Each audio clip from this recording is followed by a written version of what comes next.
It's absolutely absurd that Great Britain, that never had any connection or any interest or any right in what is known as Palestine, should offer it as coin of the realm to pay the Zionists for bringing the United States into the war. However, they made that promise in October of 1916. October 1916. And shortly after that, I don't know how many here remember it, the United States, which was almost totally pro-German, because the newspapers here were controlled by Jews, the bankers were Jews, all the media of mass communications in this country were controlled by Jews, and they were pro-German because their people, in a majority of cases, came from Germany, and they wanted to see Germany lick the Tsar. The Jews didn't like the Tsar, and they didn't want Russia to win this war. So the German bankers, the German Jews, Kuhn Loeb, and the other big banking firms in the United States refused to finance France or England to the extent of $1. They stood aside and they said, as long as France and England are tied up with Russia, not 1 cent. But they poured money into Germany. They fought with Germany against Russia, trying to lick the Tsarist regime. Now, those same Jews, when they saw the possibility of getting Palestine, they went to England and they made this deal. At that time, everything changed, like the traffic light that changes from red to green, where the newspapers had been all pro-German, where they'd been telling the people the difficulties that Germany was having fighting Great Britain commercially and in other respects. All of a sudden, the Germans were no good. They were villains. They were Huns. They were shooting Red Cross nurses. They were cutting off babies' hands, and they were no good. Well, shortly after that, Mr. Wilson declared war on Germany. The Zionists in London sent these cables to the United States to Justice Brandeis, go to work on President Wilson. We're getting from England what we want. Now you go to work, and you go to work on President Wilson and get the United States into the war. And that did happen. That's how the United States got into the war. We had no more interest in it. We had no more right to be in it than we have to be on the moon tonight instead of in this room. Now, the war, World War I, in which the United States participated, had absolutely no reason to be our war. We went in there, we were railroaded into it. If I can be vulgar, we were suckered into that war merely so that the Zionists of the world could obtain Palestine. Now, that is something that the people in the United States have never been told. They never knew why we went into World War I. Now, what happened? After we got into the war,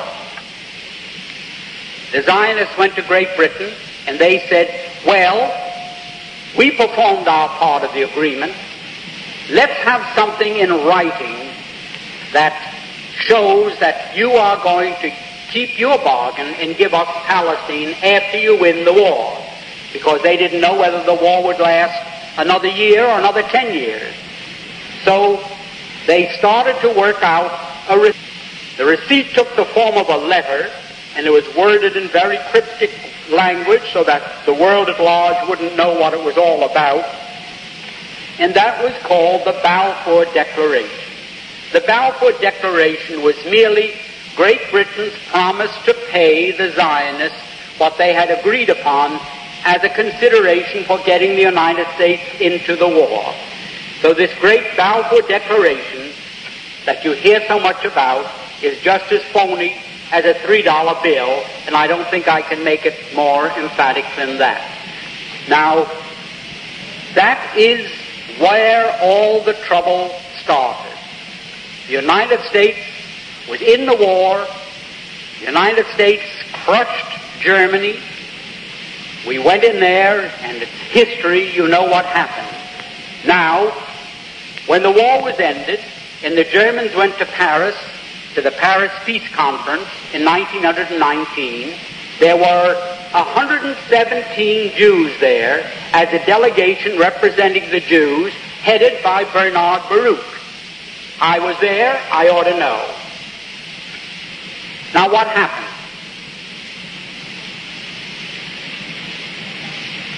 The Jews at that peace conference, when they were cutting up Germany and parceling out Europe to all these nations that claimed a right to a certain part of European territory, the Jews said, how about Palestine for us?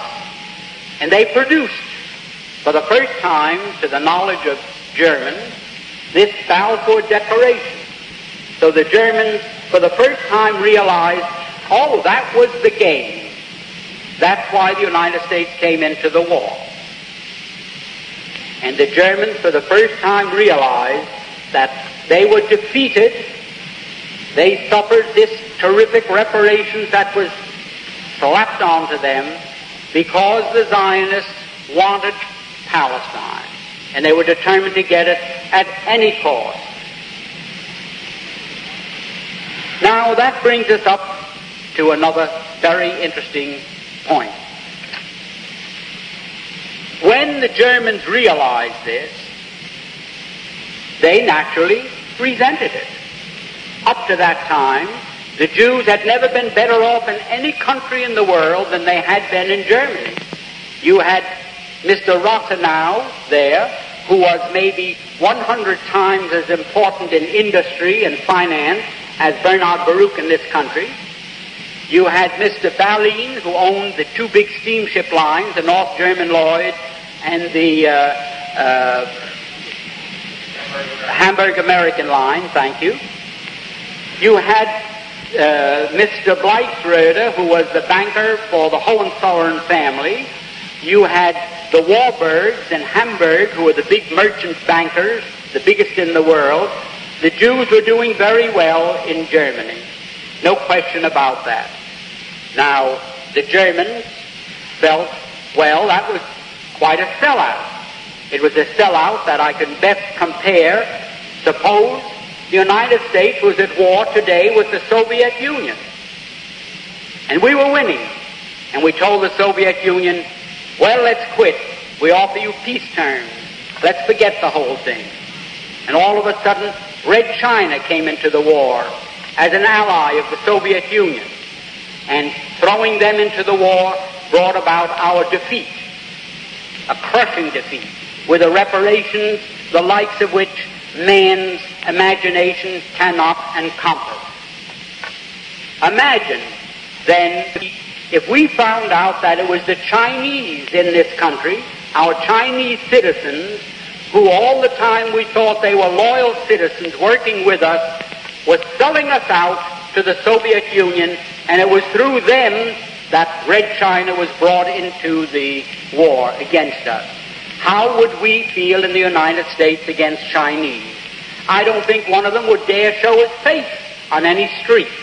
There wouldn't be lampposts enough convenient to take care of them. Imagine how we would feel. Well, that's how the Germans felt towards these Jews. We've been so nice to them, and from 1905 on, when the first communist revolution in Russia failed and the Jews had to scramble out of Russia, they all went to Germany, and Germany gave them refuge, and they were treated very nicely. And here, they sold Germany down the river for no reason at all, other than they wanted Palestine as a so-called Jewish commonwealth.